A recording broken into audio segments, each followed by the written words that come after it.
You are tuned into the sounds of Urban X. So, we owe somebody an apology. Who do we owe an apology? Because I like to apologize. Eric Reid. From time to time. I am very humble. Eric Reid. Eric Reid. Safety for the football player who took a knee. Yes, with Colin Kaepernick. With Colin Kaepernick. Yeah. And then they banned him. Yes. And then he got his job back. Yes. And I said, if this Negro is standing out there and the rackets, he's a sellout. Yeah. But he didn't do that. He didn't. He kept the same energy. He kept the same energy. Let's clap that up.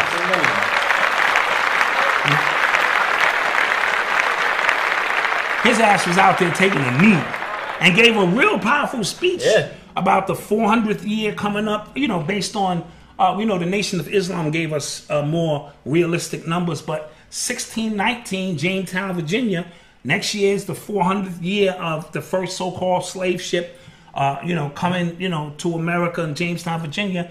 And he gave a very riveting speech about why he's doing what he's doing. And I have to clap that up again. That is big. I didn't think he was going to do it. I didn't think he was going to do it either. I thought they put a provision. Yeah, in the contract or something. I thought they had put a provision in his contract. Look, you can come back as long as you don't do this. But again, like nothing happens haphazardly, right? We don't. At this point, we should understand like everything is done for a reason. So they let him take a knee. Yeah. Right. Yeah. They brought him back. Right. So that must mean Kaep is coming back. Oh, he is the prerequisite for Kaep. Yeah. Right? And he's going to be able to take a knee. Right, and Kaep is getting his face and everything trademarked. Oh, yeah, really? so this is big business now. So his afro and all that, from what I understand, he's getting that trademarked. Oh, okay. So that this become an official kind of like, movement or something. So, but if Kaep come back and take a knee, how do I feel about that? Listen, if he comes back and takes a knee, what changes at this point? Nothing. All right. And that's what I'm about. I'm about results. And when I look at it, you did all of that. You riled up the people, and then you came back, got your job back, and took a knee. So we're back at square one. Niggas are so predictable. How we move and how energy is moved around us, and we gotta do better. This is why I'm never in my emotions about any of this stuff. And it comes across a little harsh and forward at times. It's not. It's just that emotion is not going to allow me to give an intelligent perspective. Yeah. I'll deal with my emotions before I come in front of the people and share with them my thoughts on it. You know what I mean? So I don't want to make it seem like I'm sparking. I'm not emotion, of course. So with this situation, now we are yo-yo. We running in place now. So now they come back. They start playing football again, and we act like it never happened. And the league is just gonna keep going. Absolutely, the league wasn't gonna stop anyway. If you was trying to bring the league down, you got to do better than that. I thought for a while, I thought he was doing it. You thought a nigga taking a knee was gonna bring down a multi-billion-dollar industry? I thought it was going to fracture something. You know what I'm saying? Like the players were gonna ban. But I don't know. No, it had an effect. Right. It had an effect. It brought awareness. As if we didn't already know black kids were getting killed. As if they didn't already know because they're the ones killing them. But that's beside the point. Yeah. It brought some kind of awareness to people who are part of this new woke movement and felt that now, they have their leader to live vicariously through. You know what I mean? But in the end of the day, nothing has changed. You heard about the white women that wanted to take a knee? Yes. To protest rape culture? Amanda Seals. Spoke about this and how now white women see, this is when you know your shit is raggedy. Like, this is a part, they incorporate that into modern culture. Now white women at football games might start taking a knee to bring attention to rape culture. You see what I'm saying? And then you know what, the Jews at the game might start taking a knee to bring awareness to situations that happened with the Holocaust that still haven't been dealt with. And then the Italians might start taking a knee. And then everybody in the fucking building will start taking knees. When everyone is kneeling, no one is. No one is kneeling. Okay? So pay attention to that. Because once things become cool, yeah, let's do that. Let's take our knee. Like Black Lives Matter became Blue Lives Matter, then All Lives Matter. And, it became something with what they do. They integrate your energy into a cultural movement and spit that shit back to you with T-shirts and hats. And you niggas feel good. That's what they do. We should be on to this already. I'm surprised that we're not. It's a shame. Yeah. I was like, damn. I thought just so. You are tuned into the sounds of Urban X.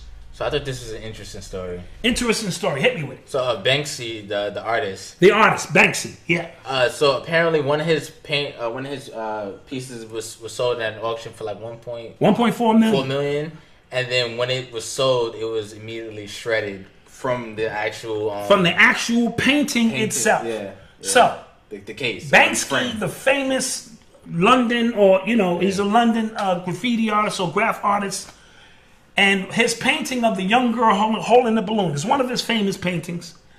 And somebody tried to auction it off, and the minute the auction was done, he activated a goddamn shredder and shredded the picture in real time. Clap that shit up. That's pretty dope. No, that's dope. Yeah, that's pretty dope. That's dope. That's putting nothing above art itself. That is a dope way to go about your stuff to make sure the people are not just going to be, making money off your artistic expression unless it's you. Mm-hmm. And now you're going to start seeing a lot of people do little booby traps like that. Paint, briskets where if you open the glass, poof, it explodes, or, inside shredders. I thought it was very, very innovative. And watching the people's reaction was crazy. Yeah. That was crazy. That was really... And he put the shredder in the frame over a year ago. Yeah. I guess he found out his... And one of his people, they said, was there with a remote. Oh, okay. He wasn't there because we don't know what he looks like. All right. See, that's his thing. Nobody knows what Banksy... You could be standing next to Banksy the whole time. Right? So nobody knows what he looks like, but somebody said one of his peeps was there with the remote, and the minute they said, sold! Yo, people were just like, wait, what? Wait. Are they printing it out for me? Like, I can take this shit home? No, it was shredded. You know what I mean? Yeah. So, clap that up again for my man. Yeah. Sick. That's sick. Yeah. I like that. I'm feeling that. What else we got going on the docket, young man? Oh, so Saturday, we watched UFC. UFC. I'm not even a UFC fan. Well, I am now. Okay, UFC fans. Yeah, but this fight went on. It was Conner McGregor versus Khabib. I don't know his last name. I'm gonna butcher it. Okay, so we won't butcher his last name. Won't even attempt it. But I was sold from the undercard fights. Right, the undercard fights were really... They were really good. It was a lot of them. We were getting like, God damn. Yeah. But they were exciting. They were exciting. Yeah. They were. And then the dude, what's his name? The Black Beast. That's his name, Black Beast. Yeah. Something Lewis. I think Derek Lewis. I don't know. But he was fighting this tall Russian dude. And the way they were hyping it, they were hyping Lewis as this knockout artist. They were showing us highlights. I'm like, oh, this is going to be light work. Right. He going to put that work in. It's light work. Yeah. I'm watching the fight, and the Russian is putting hands on him. Yo, every round, like throughout the whole round, and it looked bad because like he would like flinch and do like that. He would throw his hands like up. no mas. Yeah, like I was they need to stop this because he wasn't even punching back at a certain point. And then it got to like 30 seconds left in the last round, right? And we all in here, me, Eli, 7, we all in here like, yo, you might as well just punch. Like you got nothing to lose now. Just go for it. Just go for it. And he knocked him out. With 10 seconds left in the fight. 10 seconds left in the fight. Yep, clap that up. Yeah. Niggas can do that. I don't see niggas who can do that. Nigga be sleep the whole fight, and that melanin kick in, and he start thinking about his bills that need to get paid. Knock a nigga out, come. And then he got up like he was like... Listen, I've seen niggas do it. I saw your man, Michael Moore, or who was fighting George Foreman that year. Mike Moore was the champ. That might not be his first name. And he was running rings around George Foreman the whole fight, right? Because George was slow. Ducking, slow. And I think, and George don't sit down between rounds. George stand in the corner, and he block every punch like this. His arms are so big. And I think Moore had a mental lapse for 8 seconds. And in that 8 seconds, he started counting his money. He started saying, yeah, because this shit is over. You know what I'm saying? I'm going to go get that money, pay him off my bills. And then it was a shadow coming. He was saying, what the fuck is that coming this way? It's like it got dark in the arena. And it was George Foreman's one fucking punch knocked his ass out cold. One fucking boom, his ass hit the canvas, and he was out.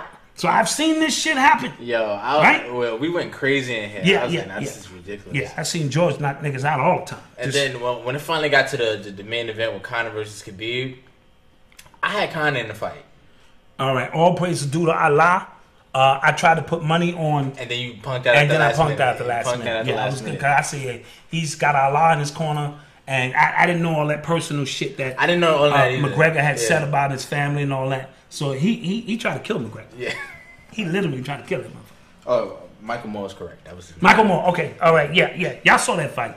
So so when the fight first started, I thought Conor came out with really good energy. Yeah, right? He gave some energy. Really good energy, and then like the last 3 minutes of the fight, he was on the ground, but it was nothing happening on the ground, right? For me to go, he lost that. Right. So technically, I gave it to Conor. I know that dude jumped on his ass and he put his legs in his fucking spider clamp. But he didn't do nothing. He didn't have to. His ass was draining his energy.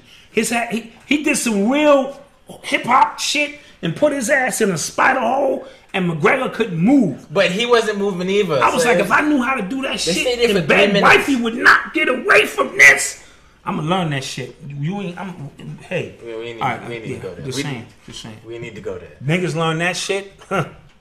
But, and then the second round, he beat man. He put the beats on him. Yeah. Right? He did. Second round, like, he got him, he hit it, like he stung him, and then jumped on him, and it was over. I thought they was going to stop the fight, because Conor wasn't even punching back on the ground. Right. And apparently he was talking to him while he was beating him on the ground. Yeah. I didn't know all of that. Yeah, like you getting your ass whipped here. Yeah. And then third round, I thought Conor took him. Okay. He was, like, he had him, he had him up most of the round. He had him up, right. As long as McGregor could box him, he had a chance. Right. And I thought he was giving him the work. Yeah, he gave him a little work. Then fourth round, I thought at the beginning he was giving him work. Mm-hmm. If he gets dropped, it's over. He got dropped. I was like, and then he put that spider shit on him. It was a neck crank. Like, and then I've never seen nothing like that. And then once he got him in that neck crank, that nigga tapped out. He's like, enough. Yeah, like, he caught him like, I've never seen nothing like that before. I was like, this is over. And then he jumped out of the ring and did some gangster shit. That's some gang. He jumped out of the ring, like off one leap, and proceeded to whip some people's asses in the stadium. I was like, off one leap. I'm a new fan of Khabib. Yeah, I was impressed. I was like, oh. I'm a new fan of Khabib. And then his people came in, in the ring and put the beats on McGregor again. But that's the way it's supposed to be. Conor swung first. I don't give a fuck. Once the dudes jumped in the ring, then all bets is off. No, Conor jumped. Conor hit Khabib's trainer first. He swung first. Then the dudes jumped in. Then the dudes jumped in. So because people were playing it like. So he bought that ass whipping. Oh, good looks to Johnny Boy's son. Yeah, so he bought that ass whipping. Okay. Yeah, so people were painting the narrative that Conor was the victim. Okay. You know what I'm saying? And he was only the victim of getting his ass whipped. But again, like, look how the race plays a part of this now. Like, he was talking all that racist stuff, right, leading up to the fight, and then he wants to play the victim. Right, he's probably trying to get a rematch or something. Yeah, well, he already asked for a rematch, but they both about to be suspended next week. Okay. Yeah, the UFC is real ghetto. But the UFC, need to get their shit together. Dana White loves this. I know, because it does something for the ratings. Yeah, he loves that was my first time sitting through an actual event. Yeah. And I like the fact that it's anything goes. I do too. So if I'm a great wrestler, why would I box you? Right, I do too. Yeah. Right? If I'm a great boxer, why would I wrestle you? So. Peace. This is the Black Dot, author of the underground classic Hip Hop Decoded and Urban Culture Decoded. For 15 years, I've been decoding hip hop, breaking it down, giving you it piece by piece, the DNA of hip hop, all of its multifaceted components. For the next 15 years, I want you to join me as I give you hip hop recoded, and we put it back together, giving you its RNA so that we don't leave the next generation lost. But I have to give you a disclaimer. I am not a hip hop guru. This is not hip hop law. This is for pure entertainment purposes only. I am not a doctor. So before you take the red pill and go with us into the matrix of hip hop, consult your doctor to see if hip hop recoded is for you. With that being said, we thank you for your patronage and we see you on the other side. Peace.